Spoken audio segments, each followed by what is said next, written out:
أبدا لن نحيد أبدا لن نحيد أبدا لن نحيد عن خطى الإيمان. دربنا درب قويم دربنا درب قويم بالهدى القرآني. اللہ رب العالمین والصلاة والسلام علی رسول اللہ وعلی آلہ وصحبہ اجمعین ومن تبعہم بإحسان الی یوم الدین.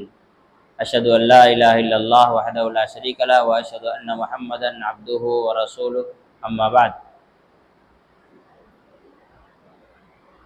ہم لوگ کربلا سے متعلق بات کر رہے ہیں اور بات یہ ہو رہی تھی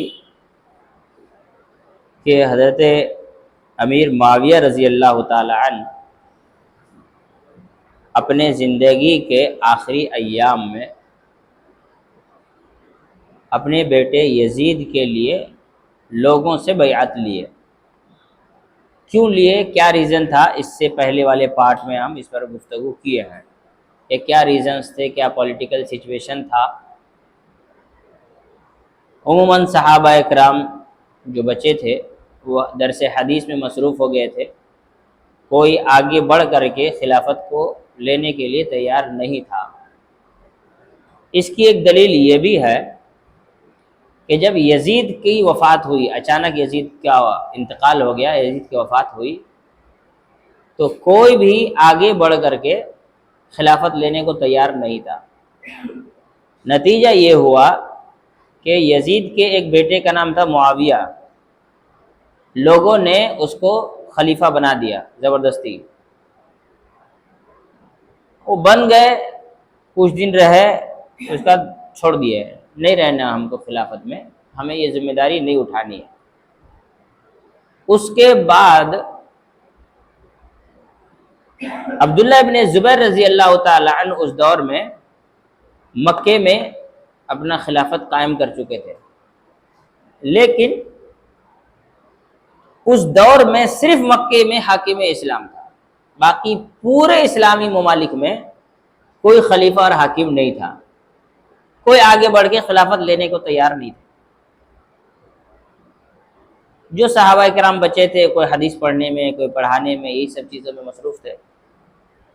نتیجہ یہ ہوا کہ مدینہ کا جو گورنر تھا اس نے آگے بڑھ کر کے خلافت کی ذمہ داری ہاتھ میں لی. اسی لیے اگر تاریخ پڑھیں گے تو یہ بات دکھائی دے گی کہ بنی امیہ کی خلافت کا دو پارٹ ہے، دو فیس ہے، فیس 1 اور فیس 2. اسی لیے کہا جاتا ہے کہ الدولہ الامویہ الاولی، پہلی بنی امیہ کی حکومت، اور دوسرا اس کو کہا جاتا ہے نشاط ثانیہ یا الدولہ الامویہ الثانیہ، یہ دوسرا ہے. تو کہنے کا مطلب یہ ہے کہ صحابہ اکرام بنیادی طور پر حکومت لینے کو تیار نہیں تھے. اب ظاہر سی بات ہے کہ حکومت کے لیے سیاسی سوجھ بوجھ کی ضرورت تھی، اور جس طرح سے دشمنان اسلام چاروں طرف کھڑے تھے، یہودیوں، نصرانیوں کے ساتھ ساتھ منافقین کی پوری ایک ٹولی، خوارج کی ٹولی، اور اسی طرح سے حضرت علی کا نام لے کر لوگوں کو اعتقادی طور پر لوگوں کو گمراہ کرنے میں لگے ہوئے تھے.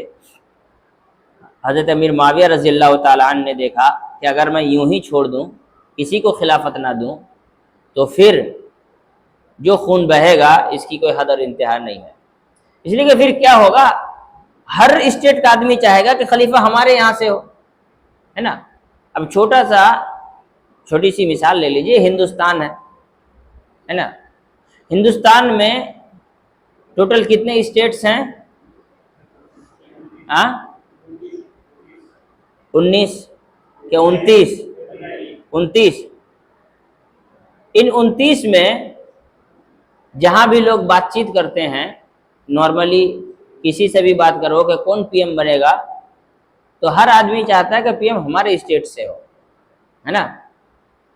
تو جب کوئی ایک ایسی شخصیت سامنے نہ ہو جس کو ماس لیڈر کہا جائے، تو ایسی صورت میں قوم اسی طرح الگ الگ خانچوں میں بٹ جاتا ہے. تو ایک ماس لیڈر کی ضرورت ہوتی ہے جو سب اس کو قبول کرے. اور اس زمانے میں امیر معاویہ رضی اللہ تعالی عنہ بنا کسی شک و شبہ کے، بنا کسی اختلاف کے امت کے ماس لیڈر تھے، سب ان کی بات تسلیم کیے ہوئے تھے۔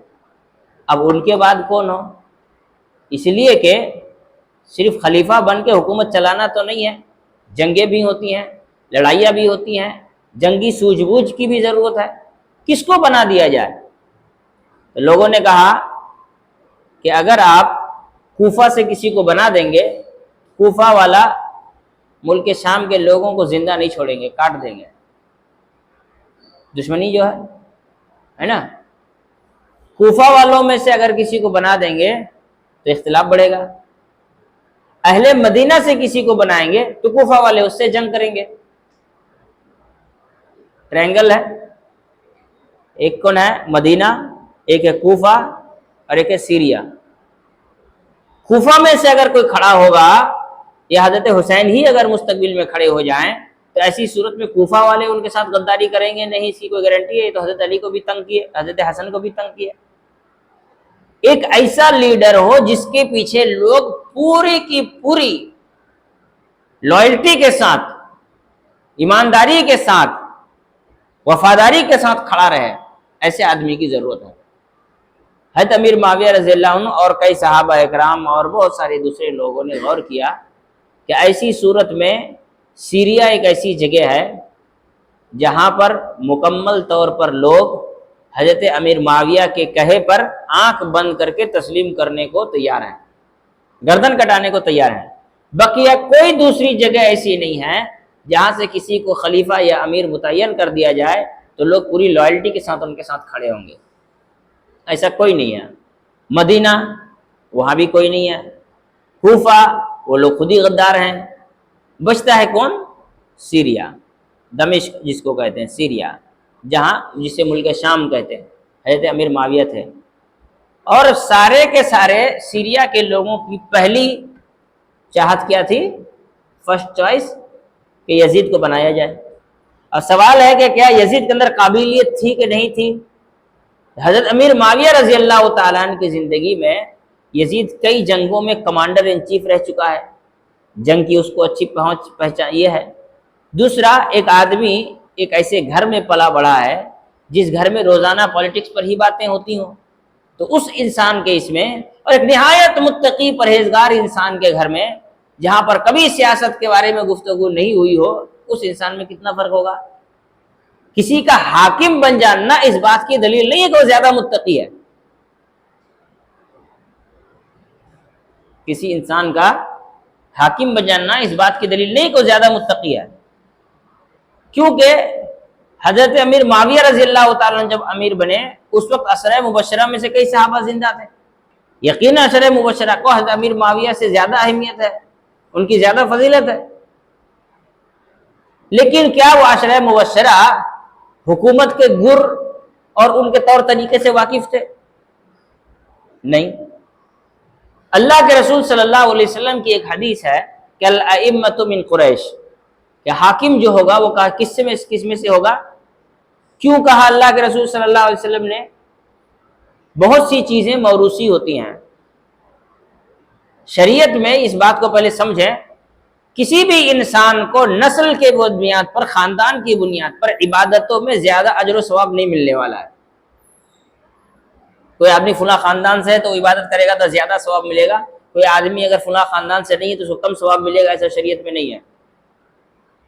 یا کوئی آدمی ہے فلاں خاندان سے تو اس کو مصلی پر جگہ ملے گی یا اس کو پہلی صف میں جگہ ملے گی، اور باقی کوئی دوسرے خاندان کا ہوگا تو اس کو جگہ نہیں ملے گی، ایسا نہیں ہے، یہ اسلام میں نہیں ہے، جو غیر مذہبوں میں ہے۔ لیکن یہ بات بھی اپنی جگہ مسلم ہے کہ سوجھ بوجھ اور سمجھ، بہت ساری چیزیں جو ہوتی ہیں یہ خاندانی ہوتی، موروثی ہوتی ہیں۔ ایک آدمی جو ایسے گھر میں پلا بڑھا ہے جس گھر میں آدمی ہمیشہ دینداری، ایمانداری کی بات کیے ہیں، اس گھر کے انسان کے اندر ایمانداری کا ہونا نیچرل چیز ہے۔ اور ایک آدمی جس کے گھر میں صبح شام چوری ڈکیتی بے ایمانی کے اوپر گفتگو ہوتی ہے، اس گھر کے انسان کے اندر وہ گندی عادت کا پایا جانا نارمل چیز ہے۔ حضرت امیر معاویہ رضی اللہ تعالی عنہ کا جو خاندان تھا وہ زمانہ جاہلیت میں بھی حکومت کرتی تھی، تو حکومت کی سمجھ ان کو بڑی اچھی تھی، اور جنگ بدر کے بعد سے لے کر کے فتح مکہ تک مکے کا ایک ہی باس تھا، ابو سفیان۔ پہلے دو تھے، ابو سفیان اور ابو جہل، تو ابو جہل تو مار دیا گیا تھا جنگ بدر میں، ایک ہی آدمی تھا۔ یہی وجہ ہے کہ جب وہ اسلام قبول کیے تو اللہ کے رسول صلی اللہ علیہ وسلم نے انہی کے خاندان میں سے کئی لوگوں کو کئی ایک پورٹ فولیو دے رکھے تھے۔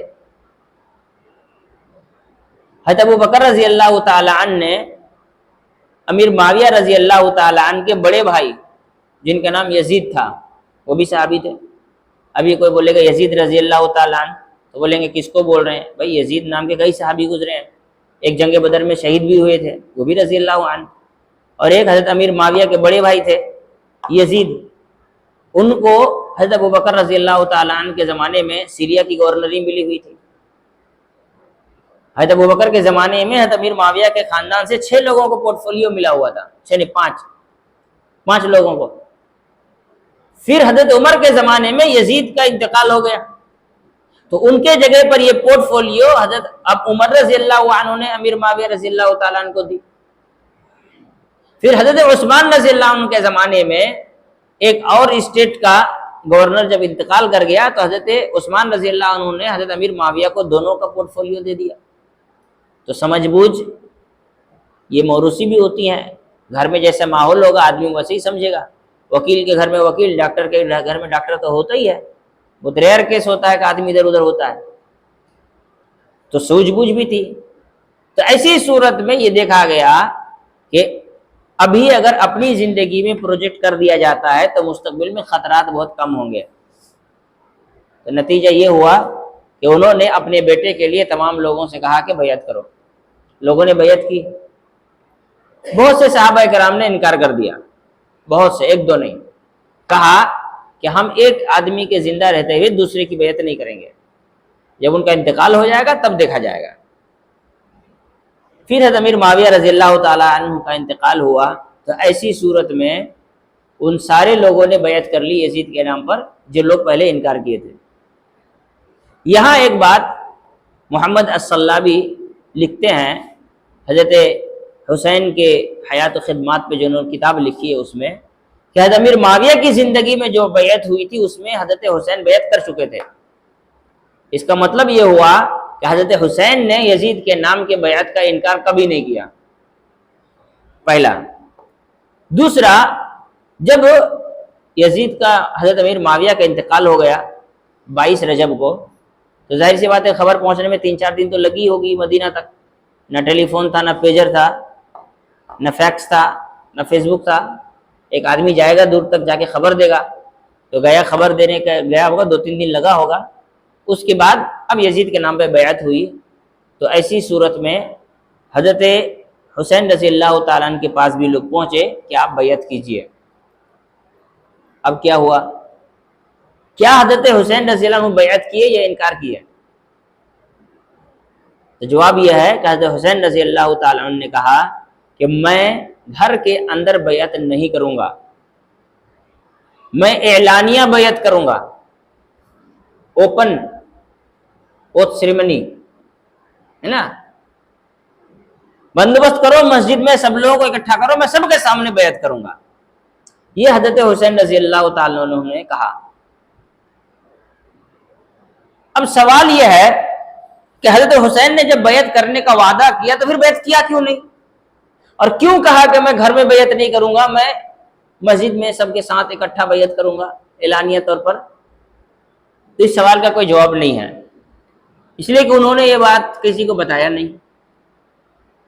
اب آدمی سوچ سے گا، مان لو اس کے 3 پوائنٹس ہو سکتے ہیں۔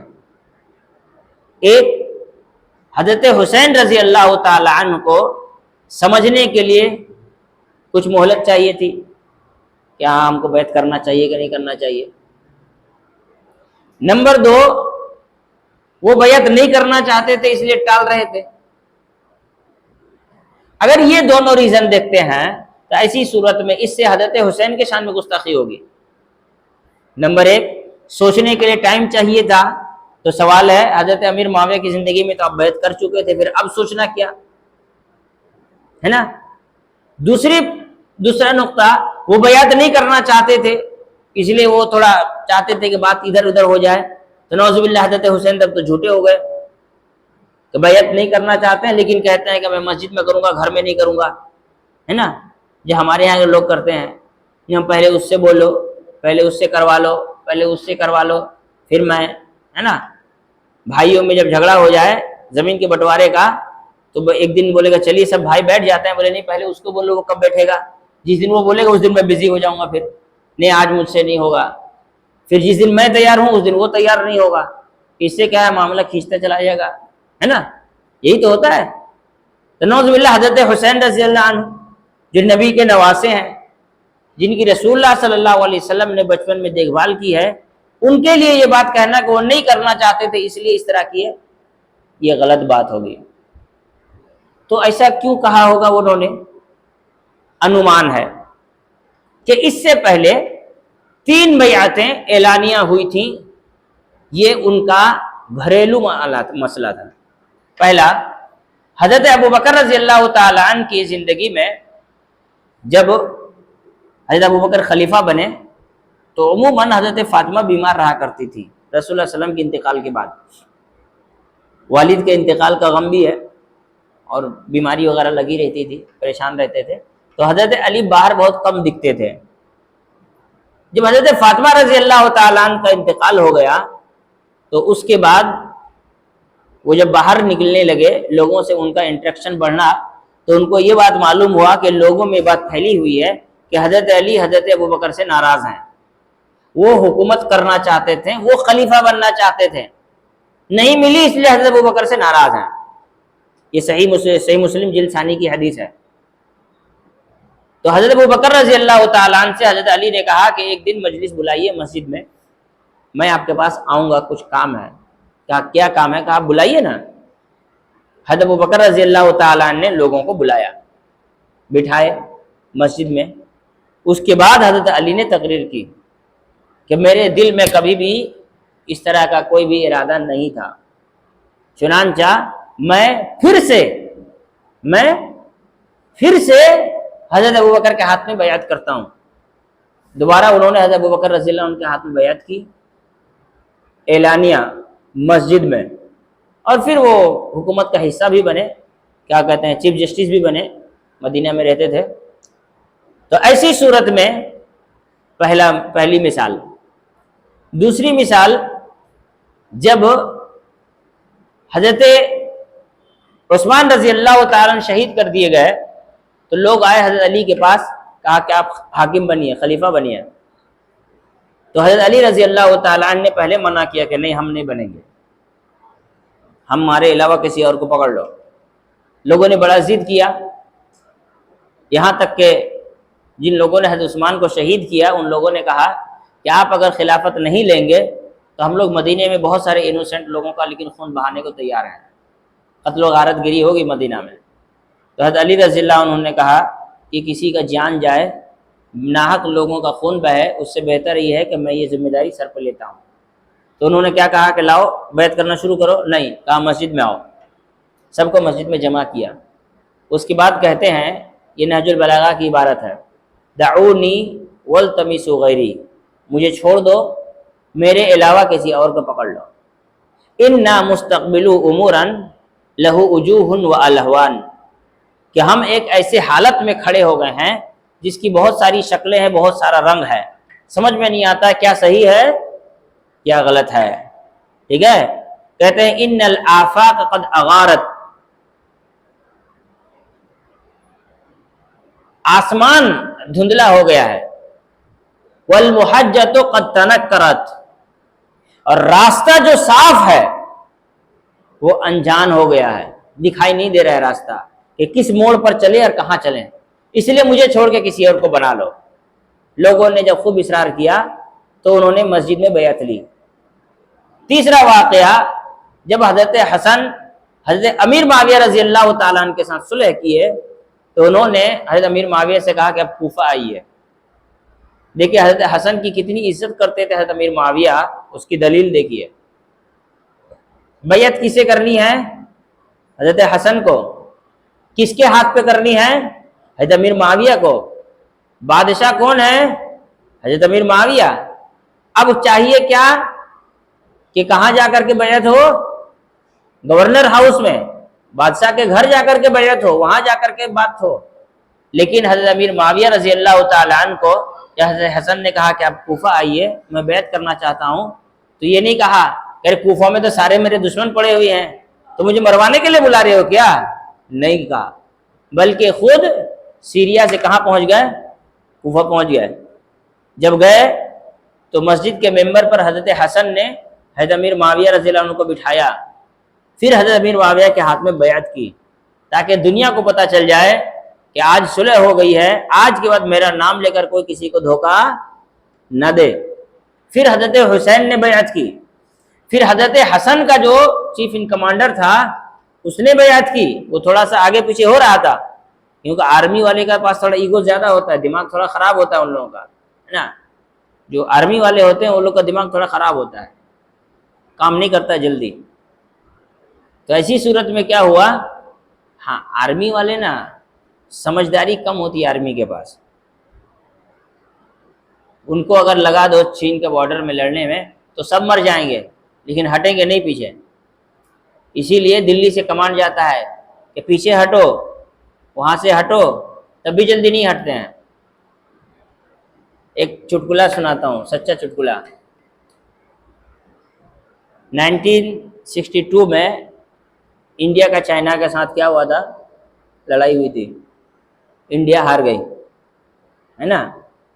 انڈیا جب ہار گئی، نہرو کا دور تھا، تو آرمی والے پیچھے ہٹے. تو نیوز میں، ریڈیو میں نیوز آیا، کیا کہا تھا نیوز میں؟ پورے ہمت کے ساتھ، پورے ہمت کے ساتھ اور بہادری کے ساتھ ہماری آرمی پیچھے ہٹ رہی ہے. کس کے ساتھ؟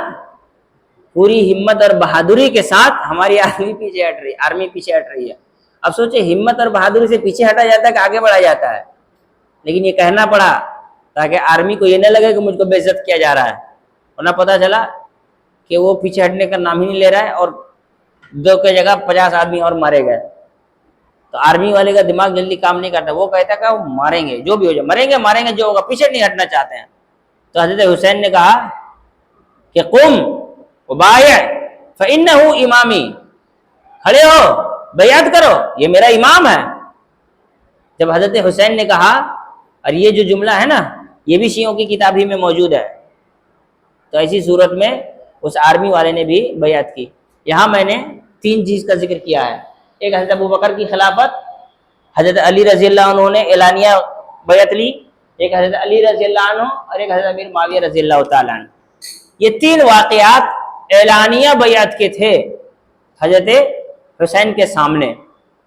ہو سکتا ہے، زیادہ صحیح یہی لگتا ہے، اور یہ بات ان کے عزت اور شان کے لائق بھی لگتا ہے کہ حضرت حسین رضی اللہ تعالیٰ عنہ اسی لیے کہے تھے کہ تم لوگ گھر میں آ کے بیعت مت لو، مسجد میں جمع ہونا، میں وہاں آ کر کے سب کے سامنے بیعت کروں گا، تاکہ دنیا کو پتہ چلے کہ آل محمد کوئی بھی کام چوری چھپے نہیں کرتی ہے، جو بھی کرتی ہے اعلانی اور ڈنکے کے چوٹ پر کرتی ہے نا. لیکن اتفاق دیکھیے، مدینے کے گورنر نے اس بیعت میں تمام لوگوں سے بیعت لینے میں مصروفیت کی وجہ سے مسجد میں اس بیعت کا انتظام، اوتھ سیریمنی کا انتظام نہیں کر سکا. 2 دن کے بعد حضرت حسین رضی اللہ تعالیٰ عنہ کیا کیے؟ مدینہ سے مکہ نکل گئے. سوال ہے کیوں نکلے؟ سوال کیا ہے؟ کیوں نکلے؟ اس کا بھی کوئی جواب نہیں ہے. اگر کوئی کہیں گے جیسے بہت سارے لوگوں نے راتوں رات بھاگ گئے، تو نعوذ باللہ یہ حضرت حسین کی شان میں گستاخی ہے. اگر یہ کہا جائے گا بیعت نہیں کرنی تھی اس لیے چلے گئے، تو سوال یہ ہوگا بیعت نہیں کرنی تھی تو کہیں اور چلے جاتے جہاں یزید کی حکومت نہیں تھی. مکہ کیوں گئے؟ مکہ میں بھی تو یزید کی حکومت ہے، وہاں کا گورنر بھی تو یزید ہی کے انڈر میں ہے. تو وہاں کیوں گئے؟ اگر بیعت نہیں کرنی تھی کہیں اور چلے جاتے، باہر چلے جاتے جہاں یزید کی حکومت نہ ہو، لیکن وہ مکہ گئے۔ ماحول کیا تھا؟ رجب کا آخری مہینہ، 27-28 رجب کا واقعہ ہے یہ، ٹھیک ہے، اسی کے قریب کا واقعہ ہے۔ رجب کا مہینہ ختم ہو رہا ہے، شعبان کا مہینہ شروع ہو رہا ہے۔ اب اگر حضرت حسین مدینہ سے مکہ نکلتے ہیں، 15-20 دن لگیں گے مکہ پہنچنے میں، سمجھیے شعبان کے 18-19 تاریخ تک مکہ پہنچیں گے۔ شعبان کے بعد کون سا مہینہ آتا ہے؟ رمضان کا مہینہ۔ رمضان میں عمرے کی کتنی فضیلت ہے؟ اللہ کے رسول صلی اللہ علیہ وسلم کے ساتھ حج کرنے کے برابر کی فضیلت حاصل ہے۔ دوسری بات، کوئی آدمی پوری فیملی کے ساتھ 2 دن میں کیسے تیاری کر کے ایک جگہ سے دوسری جگہ نکل سکتا ہے؟ وہ بھی عمرہ کرنے جا رہے ہوں، جہاں جا کر 2 مہینہ 3 مہینہ ٹھہرنے کی نیت اور ارادہ ہے، اب مدینہ سے سڈنلی اچانک کہیں کہ چلو چلو ہم لوگ عمرہ کرنے چلتے ہیں، ایسا تو نہیں ہوگا۔ ظاہر سی بات ہے پہلے سے ان کی تیاری رہی ہوگی نکلنے کی، قافلہ تیار ہوگا۔ تو یہ امکانات، یہ وہ امکانات ہیں جن کو ماننے سے ایسا لگتا ہے کہ یہ بات زیادہ صحیح ہوگی حضرت حسین کی عزت و شرف کے لیے۔ انہوں نے کیا کیا؟ وہ مکہ نکلے عمرہ کرنے کی نیت سے۔ مکہ میں اور کیا ملے گا؟ کھیتی تو مدینہ میں ہوتی تھی، مکہ میں پہاڑی پہاڑ ہے، وہاں عمرہ کے علاوہ کچھ نہیں۔ تو نیت کیا رہی ہوگی؟ عمرہ کرنے کے لیے نکل گئے مدینہ سے۔ اب حضرت حسین رضی اللہ تعالیٰ عنہ کی بیعت اس کے وجہ سے کیا ہو گئی؟ پوسٹ پاؤنڈ، ملتوی ہو گئی، بیعت نہیں ہو سکی۔ اچھا، حضرت حسین جب مکہ پہنچ گئے تو سب کو پتا تھا کہ یہ ابھی تک بیعت نہیں کیا ہے، سب کو معلوم تھا کہ حضرت حسین ابھی تک کسی کے ہاتھوں بیعت نہیں کیا ہے۔ تو ہونا چاہیے تھا کہ مکہ کا گورنر فورس کرے، پریشر دے، آئیے آپ بیعت کیجئے، آپ ابھی تک بیعت کیے نہیں ہیں، آپ ایک حاکم کے ماتحت ہیں لیکن آپ ان کی حکومت کو ابھی تک ایکسپٹ نہیں کیے ہیں۔ لیکن حضرت حسین رضی اللہ تعالی عنہ شوال کے 20 تاریخ شعبان کے 20 تاریخ پکڑ لیتے ہیں سے لے کر کے ذی الحجہ تک مکہ میں رہے۔ کتنا دن ہوتا ہے؟ ذی الحجہ کے 8 تاریخ کو حضرت حسین مکہ سے نکلے تھے، پورا رمضان، شوال، ذی قعدہ، ہے نا، شعبان کی 10 تاریخ پکڑ لیتے ہیں 10 دن، اور ادھر کے 10 دن کتنے ہو گئے؟ 3 مہینہ 20 دن مکہ میں رہے۔ ایک سنگل روایت نہیں ملتی ہے کہ مکہ کے گورنر نے کبھی حضرت حسین سے کہا ہو کہ آپ کو بیعت کرنا ہوگا، آپ بیعت کیجئے۔ اس کا مطلب یزید کی گورنمنٹ، یزید کی حکومت پوری طرح سے حضرت حسین کے ساتھ کوآپریٹ کر رہی تھی۔ کیا کر رہی تھی؟ کوآپریٹ کر رہی تھی۔ کچھ روایتیں اس طرح کی بھی ملتی ہیں ہسٹری کی کتابوں میں کہ حضرت امیر معاویہ رضی اللہ تعالیٰ عنہ نے یزید کو یہ انسٹرکشن دے رکھا تھا کہ دیکھو، اس کا بھی ذکر محمد السلابی نے اپنی کتاب میں کیا ہے، اور دوسری کتابوں میں بھی اس کا تذکرہ ملتا ہے، کیا کہتے ہیں، ہسٹری کے البدایہ والنہایہ کے حوالے سے اور دوسری تاریخ کی کتابوں کے حوالے سے، کہ حضرت حسین رضی اللہ تعالیٰ عنہ کے سلسلے میں حضرت امیر معاویہ نے یزید کو باقاعدہ نصیحت کی تھی۔ کہا تھا کہ دیکھو، مجھے اچھی طرح معلوم ہے یہ کوفہ کے لوگ بڑے شیطان ہیں، یہ سدھرنے والے نہیں ہیں، گھی سے کتنا بھی ملو دم ان کا سیدھا نہیں ہوگا، ہے نا، یہ لوگ ایسے ہی ہیں۔ میرے مرنے کے بعد حضرت حسین کی خلافت کا مدعا پھر سے اٹھے گا، حضرت حسین کی خلافت کا مدعا پھر سے اٹھے گا۔ تم جب بھی ان کے اوپر قدرت پانا، نواسہ رسول کے ساتھ ہمیشہ بہتر سلوک کرنا، ان کے ساتھ عفو درگزر کا معاملہ کرنا، ان کے ساتھ نرمی کا معاملہ کرنا، کیونکہ وہ نبی کے نواسے ہیں۔ اب سوچئے، جب باپ نے یہ نصیحت کر دی ہو بیٹے کو کہ تمہاری ان کے مقابلے میں کوئی حیثیت نہیں ہے، وہ نبی کے نواسے ہیں، تم صحابی کے بیٹے ہو، ان کی 2 فضیلت ہے بنیادی طور پر کہ ایک وہ صحابی ہیں اور دوسرا وہ اہل بیت میں سے ہیں، اور تم ایک عام مسلمان ہو، صحابی کے بیٹے بھلے ہو لیکن تم ایک عام مسلمان ہو، نہ تم اہل بیت سے ہو نہ صحابی ہو، تم حسین کا برابری نہیں کر سکتے علم میں، فضل میں، لہذا ان کے ساتھ بہتر سلوک کرنا۔ لیکن افسوس یہ ہے کہ اس قسم کی روایتیں قصوں کہانیوں میں نہیں ملتی۔ کیوں نہیں ملتی؟ مولانا آزاد رحمۃ اللہ علیہ لکھتے ہیں کہ کربلا کا جو واقعہ بیان کیا جاتا ہے عموماً یہ ماتم کی شکل میں کیا جاتا ہے، اور جب ماتم کی شکل میں ہو تو اچھی باتیں نہیں بیان کی جاتی۔ اگر یہ بات بتائی جائے کہ یزید نے کوئی ظلم نہیں کیا تو کوئی روئے گا؟ کوئی روئے گا؟ جب کہا جائے گا کہ الٹا لٹکا کے یہ ان کے ساتھ ظلم کیا گیا تب نہ آدمی روئے گا۔ اور مولوی بلا وجہ کے تھوڑا سا رو کے دکھا دیتا ہے، سب لوگ روتے ہیں، ہاں ہاں کر کے روتے ہیں۔ ایک مرتبہ تو میرا ربانی بول رہے تھے کہ مجھے لگتا ہے لوگ پیاز ویاز آنکھ میں رگڑ کے آتے ہیں تاکہ ان کا آنسو بہے، بلا وجہ کا جو آنسو بہاتے رہتے ہیں۔ ہاں، تو بات کیا چل رہی تھی کہ حضرت حسین کیا کیے، مدینہ سے مکہ چلے گئے۔ مدینہ کوفہ کے مقابلے میں کیا ہے؟ مکہ سے مدینہ مکہ کے مقابلے میں کوفہ سے زیادہ قریب ہے، لیکن حضرت حسین کہاں گئے؟ مکہ گئے۔ اس کے بعد اہل کوفہ کو خبر ملی، اب سوچیے اہل کوفہ کو خبر ملی کہ حضرت حسین ابھی تک بیعت نہیں کیے ہیں، تو لوگوں نے خط لکھنا شروع کیا۔ سوال یہ ہے کہ اگر اہل کوفہ کو خبر تھی کہ بیعت نہیں کیے ہیں، خط لکھا جا رہا ہے، مکے تک پہنچ رہی ہے، تو کیا یزید کو خبر نہیں ہوگی کہ حضرت حسین ابھی تک بیعت نہیں کیے ہیں اور لوگ بغاوت کے لیے کھڑے ہیں؟ بالکل خبر تھی۔ چنانچہ حضرت عبداللہ بن عمر رضی اللہ تعالی عنہما کو یزید نے خط لکھا، خط لکھ کر کے کہا یزید نے کہ مجھے اس بات کی خبر ملی ہے کہ اہل کوفہ حضرت حسین کو خط لکھ رہے ہیں، ان کو خلافت کا دعویدار بنا رہے ہیں۔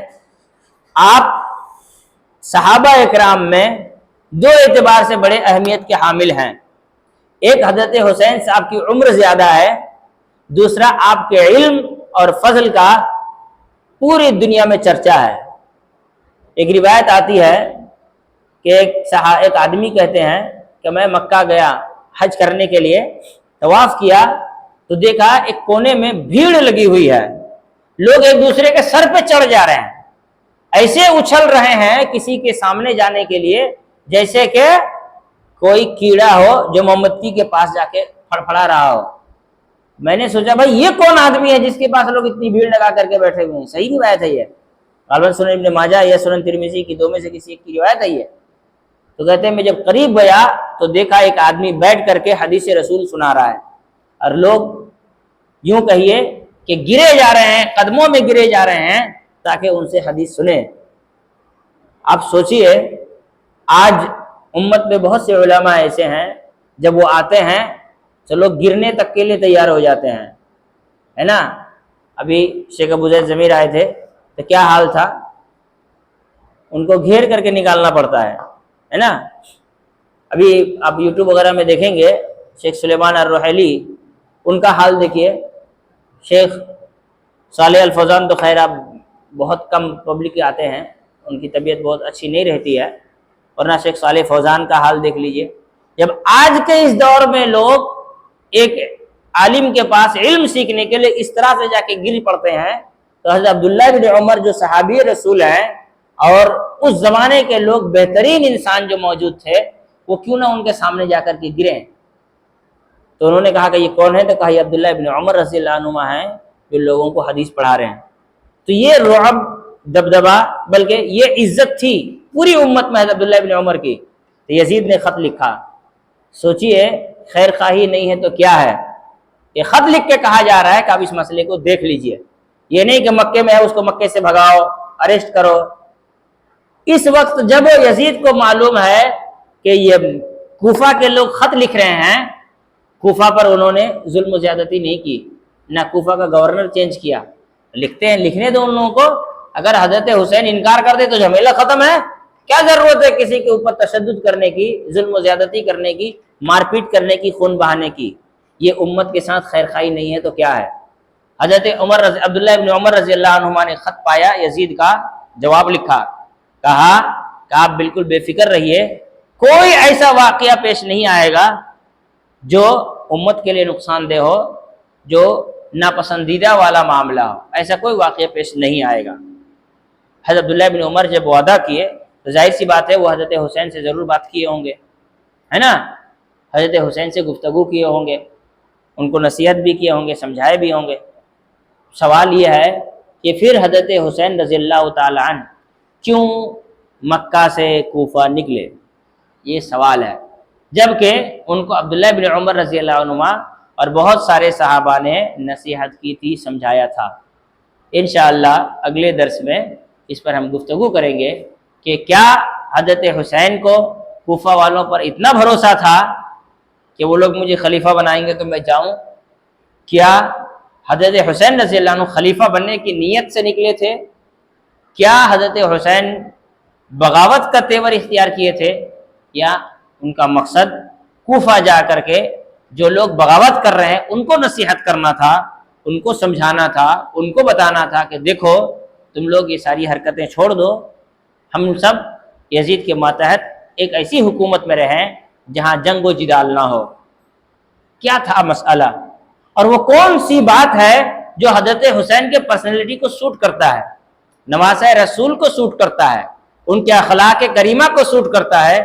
وہ کون سی باتیں ہیں جو عوام میں مشہور تو ہیں لیکن یہ بات ان کے شایع نشان نہیں ہے، الٹا یہ بات ان کے عزت کے لیے نقصان دہ ہوگا؟